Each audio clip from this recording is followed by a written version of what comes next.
Halo, kembali lagi di channel Agung MW Official. Kali ini kita akan membahas materi tentang trigonometri. Baik, sebelumnya subscribe dulu channel Agung MW Official bagi yang belum, dan jangan lupa klik tombol loncengnya agar nanti dapat mengikuti video kami selanjutnya. Oke, untuk trigonometri yang sekarang kita fokuskan ke subbab di aturan kosinus.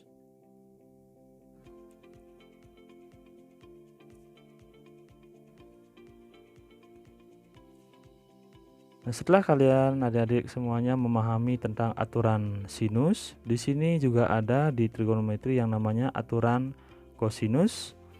Definisi yang harus diketahui sama, kita harus pastikan kita bisa menggambarkan suatu segitiga ABC, di mana sisinya juga diketahui berhadapan A kecil, B kecil, dan C kecil. Maka rumus yang berlaku di aturan kosinus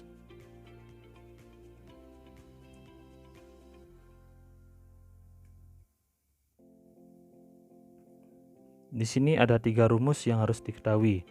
Nah, misalkan yang ditanya adalah panjang sisi dari BC yaitu A kecil. Maka rumusnya adalah A kuadrat sama dengan B kuadrat tambah C kuadrat dikurangi 2 kali B kali C dikali cos sudut A.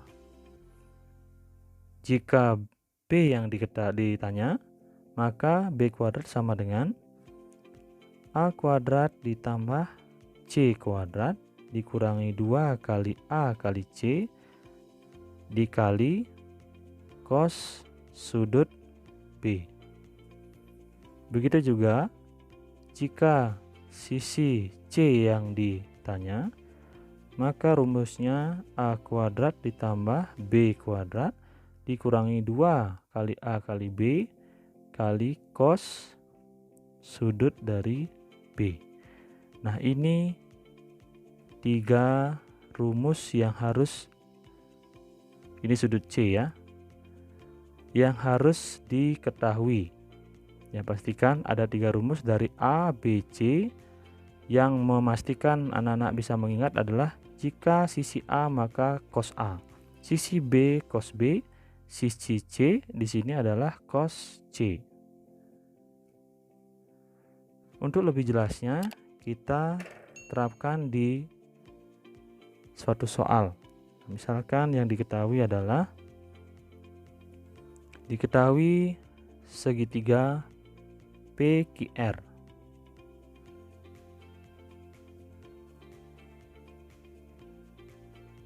di mana panjang dari R kecil sama dengan 2 akar 2 cm, panjang dari Q kecil sama dengan 4 cm, dan besar dari sudut P sama dengan 45 derajat.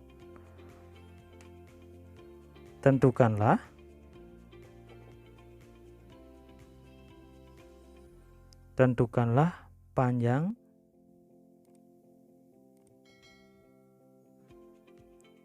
sisi P kecil.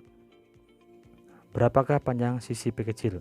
Nah, dari segitiga PQR yang diketahui dari R kecil, Q kecil, dan satu sudut P, berapakah nilai dari panjang sisi P? Kita jawab bersama. Langkah pertama sama, kita harus gambarkan ilustrasi yang diketahui oleh soal. Segitiga PQR, kita buat sembarang saja dulu, segitiga PQR. Terus ada sisi R yang diketahui. Ingat, sisi R harus berhadapan dengan sudut R. Maka R sama dengan 2 akar 2. Terus sisi Q kecil harus berhadapan dengan sudut Q besar.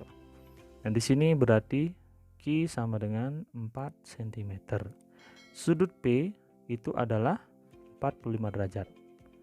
45 derajat. Tentukanlah panjang sisi P, berarti P kecil ada di hadapan dari sudut P. Nah, inilah nilainya. Kita anggap di sini adalah X. Berapakah nilai X yang didapat? Nah, langkah menjawab berarti kita pastikan dulu yang apa yang diketahui sesuai dengan gambar yang kita sudah buatkan. Tadi rumus definisi itu menggunakan huruf A, B, C, sedangkan di sini adalah P, Q, R. Jangan bingung, pastikan karena P kecil yang ditanya, maka kita buat saja langsung P kuadrat. Ya, ingat P kuadrat P kecil, berarti yang diketahui kita tambahkan Q kuadrat ditambah R kuadrat, ini yang diketahui, Q kuadrat Q kecil dan R kecil. Setelah itu dikurangi 2 kali Q kali R dikalikan cos yang di depan P besar, sudut P. Maka kita masukkan angkanya, Q kuadrat, besaran nilai Q adalah 4 kuadrat ditambah R 2 akar 2 kuadrat, hati-hati di sini, dikurangi 2 kali 4 dikali R 2 akar 2 cos sudut P tadi 45 derajat.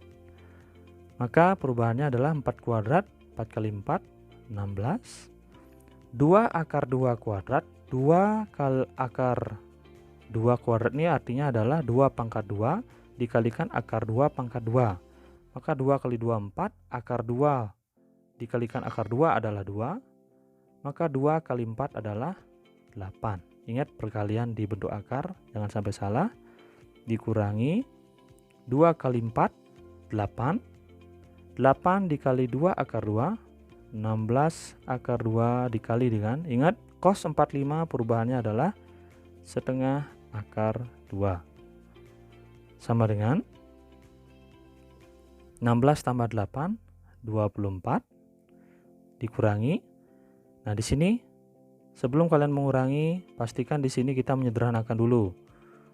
16 dikalikan setengah berarti sederhanakan sisa 8, sedangkan akar 2 dikalikan akar 2, akar 4 kan, akar 4 sama dengan 2. Maka 24 dikurangi 8 kali 2 16.